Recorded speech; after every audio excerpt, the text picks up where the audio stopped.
Olá, bem-vindos à Igreja no Mundo, o programa da Fundação AIS aqui na sua televisão. Sou Paulo Aito e hoje vamos ter um programa todo ele dedicado à Síria. É um documentário sobre a vida dramática dos cristãos neste país, nos tempos recentes em que grande parte da Síria esteve ocupada pelos jihadistas e depois, com a expulsão dos jihadistas, como é que tem sido esse recomeço depois nos dias e dos tempos de inferno. Vamos ver então o documentário.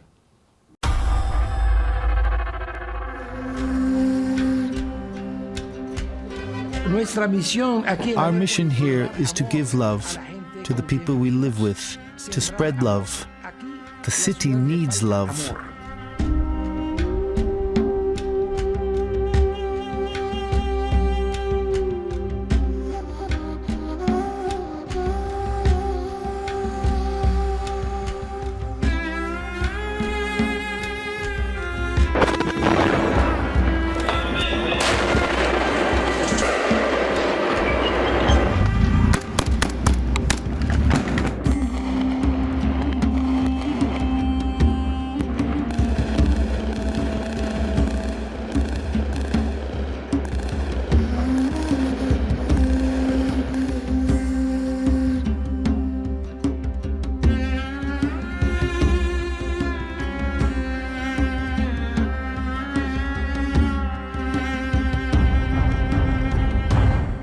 I feel very sad because if you come like before the war, it was very, very, very beautiful. We thought that the conflict wouldn't arrive to Aleppo, but all of a sudden, city foreigners occupied half of the city overnight. The city was divided in two, the east and the west. There was a wall, like a Berlin Wall, that separated completely both parts of the city. Un muro de separación total separaba las dos partes de la ciudad. These last 3 years have been very difficult. They were years of martyrdom, destruction, and slow death, because there wasn't water left. There was no electricity. There were also missiles continuously bombing the streets, the houses, the churches, the mosques, the hospitals, night and day. It was torture. It was terrorism that left bitterness and a lot of fear and sadness in the hearts of many people. Many people have left the city. I hope it will end fast, but I don't know what the future holds for us.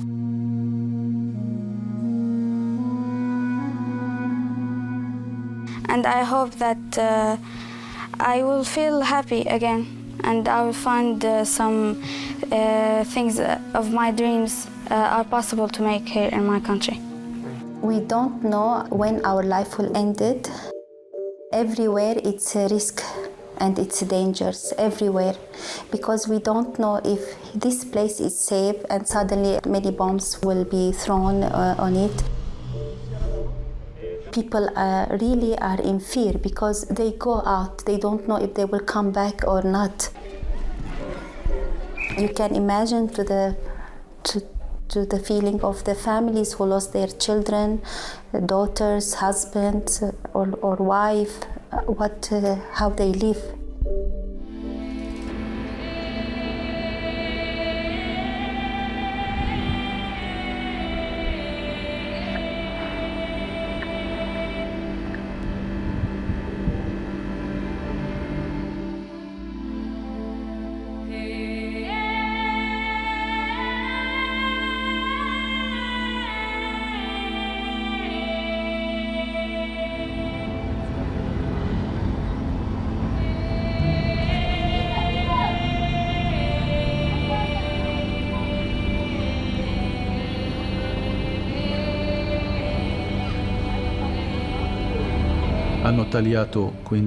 They cut off the water supply. They cut off the electricity. And they also cut off access to the main streets. The people had lost civil references. And they started to knock at the church door. What can we do for water? Can you open your well for us? Everything started here when we opened the doors and started to listen to people night and day and tried to answer their basic needs. Ai loro bisogni necessari di soccorso.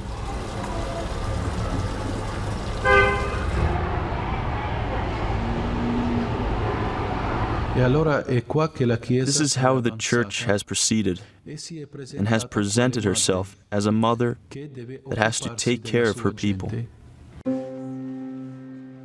It's very painful for me to see my country and our people are going through that, especially children and elderly. It is not easy just to see the tears of the mothers and listening to their sorrow. Many times I cry with their cry. And what we do is also to make people meet each other. And it's not only a simple meeting, it's to meet the human and the other. During all this war, the other become an enemy. There, in front of hate and revenge, a strong, clear, and immediate answer was needed. In front of a death message sent by a missile, there had to be an answer of life.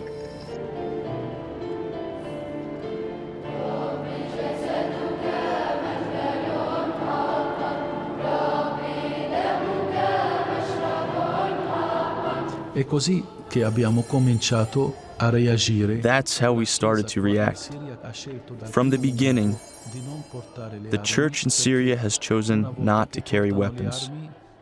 Because once you carry weapons, the mess starts, and you start killing your people or others. The Church doesn't carry weapons to be free, to be a bridge between the different parties. I believe that in the future, the Christian will have a big role in rebuilding the country. We have a lot of capacity. We have a lot of people who can participate in that. And the Christian existence in Syria gives some kind of balance between all the other sects, the other religions. So it is very important for the Christian to participate in the future of Syria. Abbiamo cominciato a comprare il gasolio. We have started to buy fuel at a high price per far funzionare I generatori elettrici, to make the electric generators per far funzionare così and the water pumps work to extract water from the wells and distribute it to as many people as possible, night and day. Slowly, we started to understand that there were many families, especially those with pregnant women or infants, sick people, that couldn't bring the water containers. We created a complementary project for water distribution with 4 vans. They are supplied with water pumps and water containers to make the water arrive to the 5th or 6th floor in which these families live. It was instinctive. Wherever there was a well, immediately it was for the benefit of everyone. Electricity, it's very bad. We don't see electricity at all, like 1 hour a day and sometimes months without any electricity. So we have generators, we pay for it. There was no light, so there were the generators. You could subscribe to 1 ampere or 2 amperes, 3 amperes. Imagine you are subscribed to 2 amperes. And then you find an old woman that doesn't have anything. You pass her a wire to watch TV or to light a lamp.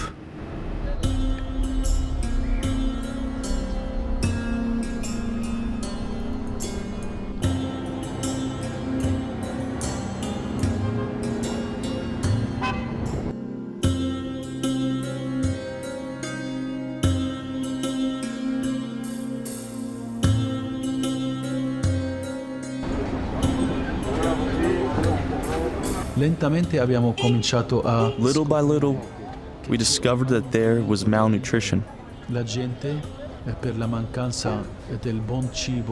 Because of poverty, they were not eating well, and that left them weak.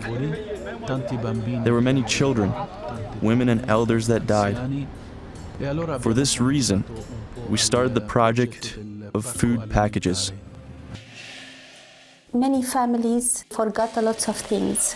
They bring what is important just to survive in their daily life. That's all. I remember once I visited an old lady and I told her, "Would you like fruit?" And she said to me, "What do you mean, sister? Are you joking? We forgot what is the meaning of the fruit long time."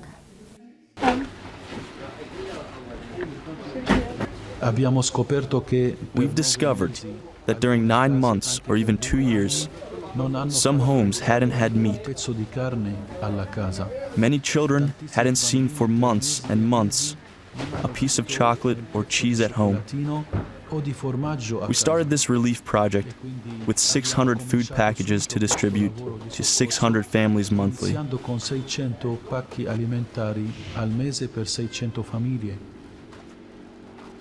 But later we understood that the need was bigger. We arrived to distribute 3,000 food packages to the families monthly. The cost of the package was $40 or $45. And it supported the family for 20 or 22 days. It was joy for the people. We have seen elderly jump and dance of happiness when they saw that there was a coupon for meat. We've seen children jump of happiness for a little bit of chocolate. About 84% of the Syrian people are now poor people. The sanctions here in Syria are making rich people more rich and poor people even poorer and poorer and poorer.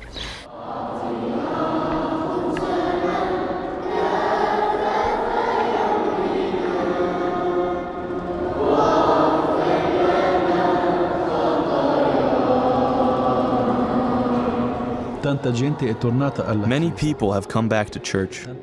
Many indifferent people, regarding their faith, have awoken.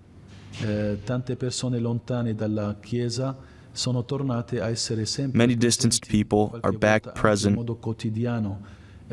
even in the everyday masses. Faith in this moment of trial has increased, especially when they have seen how the church moves, the humanitarian movement. We've started with this water project, but now we have more than 33 projects that include a SOS line, the water project, the food packages, sanitary attention for surgeries, analysis and medical visits. The help that started to came from the aid to the church in need is literally life-changing for so many people, because many people couldn't even afford to take their prescriptions anymore. And so they started to take it after the project started. Many people couldn't even rent a good house that doesn't have any leaking water or anything. And so they started to be able to do such things. Nidan is one of the most damaged zones in Aleppo. many families are still living in their damaged houses. And because of that, we began this project to help these people, to help these families. We see one of the proprietarian of the damaged houses. He was telling us that he didn't imagine that someone will come and help him in this reparation. When we arrived here for the first moment, we didn't see even roofs, even walls. Everything nearly was destroyed. And we began with the roof, we began with the walls, and now we are finishing this house. We put even a new door here. And we are so glad, we are so happy that a family could return back to live. And we thank deeply ACN, because with its help, we can return back a family to its house.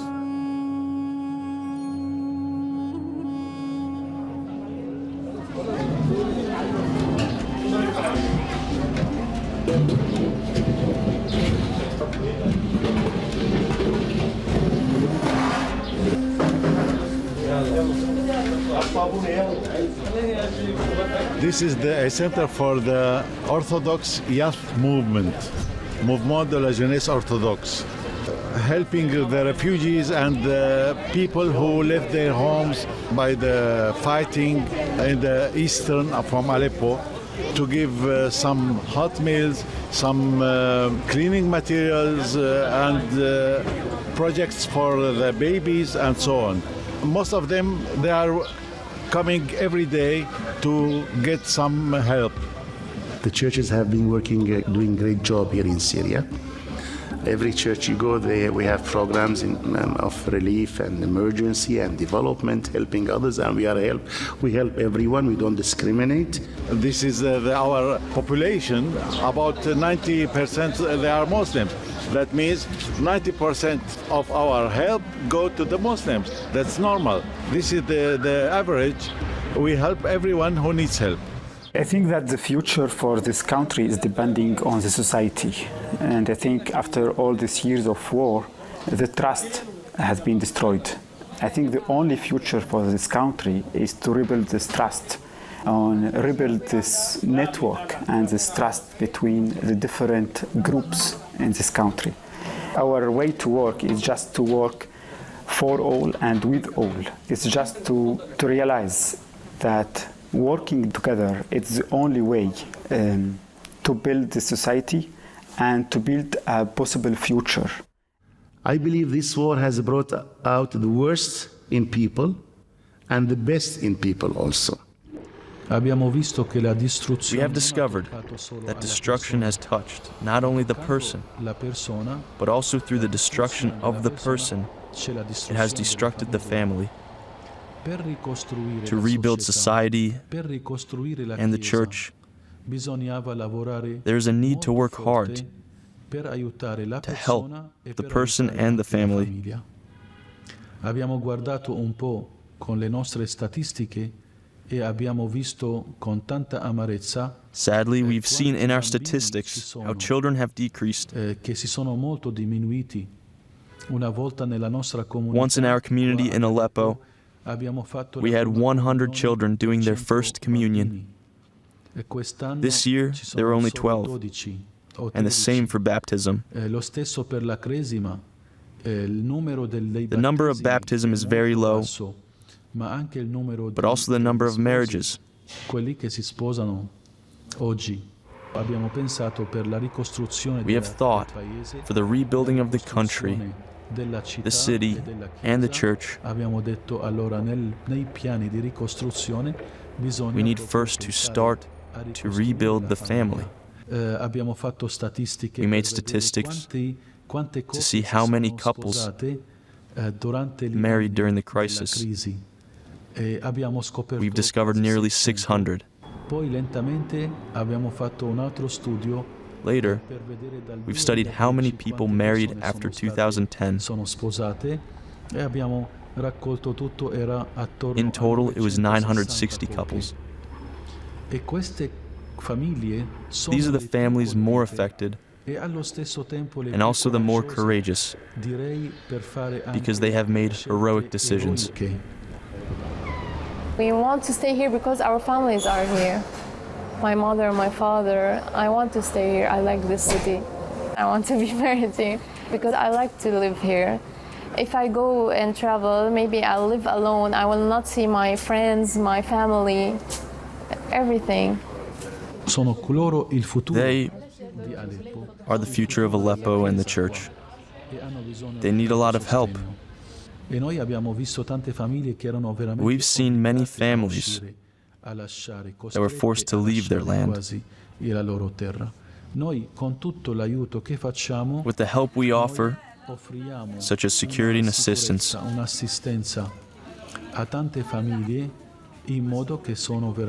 the families are calm and helped enough to choose freely.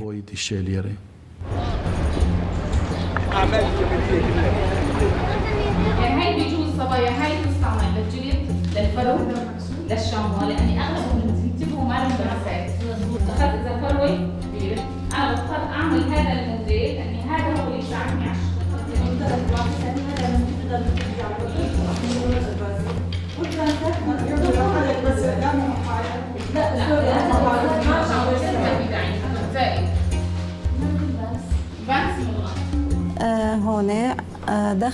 I've managed to get onto 2 courses here, English and dressmaking.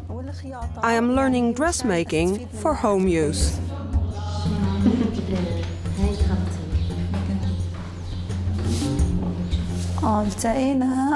At the beginning of the war in Aleppo, I left home and moved to a Christian suburb. There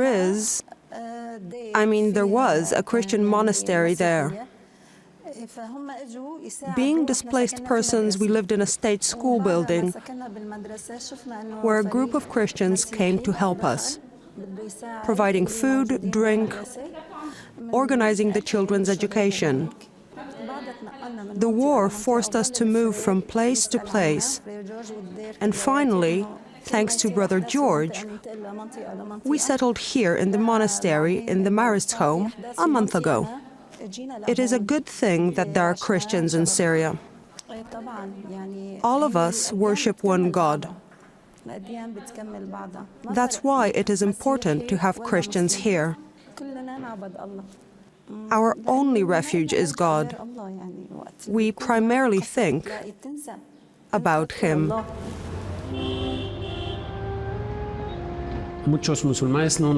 Many Muslims don't know us, and they have to see us. When they see us, they discover a reality that lights their life. The Muslim world is a world that needs Christianity today. And we need them because they are also believers. And they can teach us how to relate to God. Our example as Christians is enough for the Muslims to learn from us how to say the word love.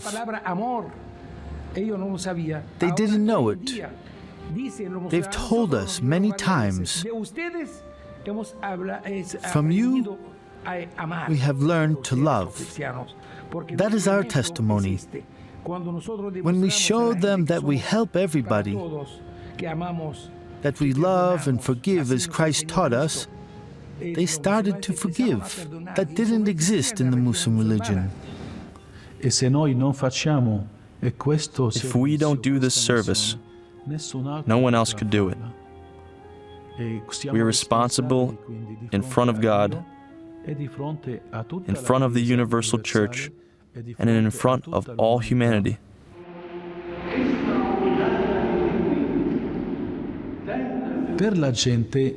For the people, our presence is everything. Seeing a frock in the street is already a lot. seeing us, that we give our time to listen, even when we don't have solutions. Only listening is already a great help. It is the gospel mission to be witness of gospel values, to be witness in a world at war of values of service, charity, and solidarity. It is a mission of respect to the other, who is different from me. The other who can have his own religion, but with whom I can build a bridge to create a world, a civilization based on love. The mission of Christianity nowadays is more than actual. It is the call of the Holy Father to go to the frontiers and displace ourselves towards the people who suffer the most in the world. Here, there are a lot of people who suffer, and a Christian can't stand idly by. We've no less days to sing. E com este comentário sobre a vida, como tem sido a vida dramática dos cristãos na Síria nos tempos recentes, chegamos ao fim do nosso programa. Despeço-me com amizade. Até a próxima semana, até o próximo Igreja no Mundo, se Deus quiser.